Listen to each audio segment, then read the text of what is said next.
Good evening from New York. I'm Chris Hayes. In just 2 days, the House of Representatives will vote to impeach the President of the United States. In anticipation of that full floor vote this morning, the House Judiciary Committee released a 658-page report making the case that President Trump, quote, betrayed the nation by abusing his high office to enlist a foreign power in corrupting democratic elections. The report explains why the committee decided to charge the president with 2 articles of impeachment, abuse of power and obstruction of Congress. Tomorrow morning, the House Rules Committee will meet to consider the rules for Wednesday's impeachment debate.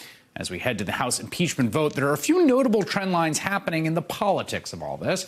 So the big news over the weekend was that New Jersey Congressman Jeff Van Drew, who was one of 2 Democrats who did not vote for the impeachment inquiry and who was not going to vote for impeachment, is now expected to switch the Republican Party. Some called it a coup for the president, but it essentially shows that Congressman Van Drew did not think he could cross the party on this and stay a Democrat and retain his seat in a competitive swing district. As Democrats lose one member, the Washington Post reports that a group of 30 freshman Democrats is pushing leadership to consider Justin Amash, the one Republican turned independent congressman who supports impeachment, as an actual impeachment manager. Of course, Congressman Amash came out in favor of impeachment shortly after the Mueller report was released, which put him at odds starkly with his party.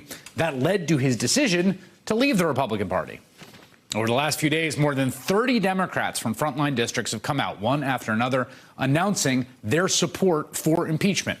2 Congress members from the Texas suburbs, Colin Allred, Leslie Fletcher, said they were in. Congresswoman Elissa Slotkin of Michigan made the case to her constituents in a town hall where some of her constituents booed, but many others gave her a standing ovation. Congressman Joe Cunningham of South Carolina, who took former Governor Mark Sanford's seat, announced his support for impeachment as well. As you have this partisan sorting in Congress, it's notable that the voices of people who are no longer involved in politics, who don't have to worry about being primaried or political loyalty in a sort of acute, tangible sense, but are nonetheless lifelong Republicans, that this group of people have also come out and said, yes, this is bad what the president did. There's Tom Ridge, extremely prominent Republican in the Bush years, governor of Pennsylvania, first secretary of the Department of Homeland Security, who said he was disappointed and troubled and that he will not be backing the president in 2020. Carly Fiorina, who ran for the Republican nomination against Trump in 2016, said it's vital Trump be impeached, though also later said she might vote for him. Go figure that one. And then today, William Webster, the only man to lead both the FBI and CIA, a lifelong Republican, said he is disturbed by Trump's recent comments. It's notable Republicans who no longer have to worry about a primary in an election are being fairly clear about just how out of bounds the president's behavior is. The polling shows the country is split on impeachment. Fox News poll released yesterday showed 54% of the country thinks the president should be impeached, although 4% thinks he should be impeached but not removed. A new Quinnipiac today showed essentially the kind of reverse, 45% saying the president should be impeached and removed, and 51% in opposition.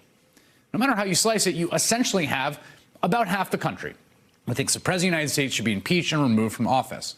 It's really kind of remarkable when you think about it. That's something that never happened during the long period of the run-up to and during the impeachment of Bill Clinton. And it's something that didn't happen during the entire Watergate scandal until right before Nixon resigned.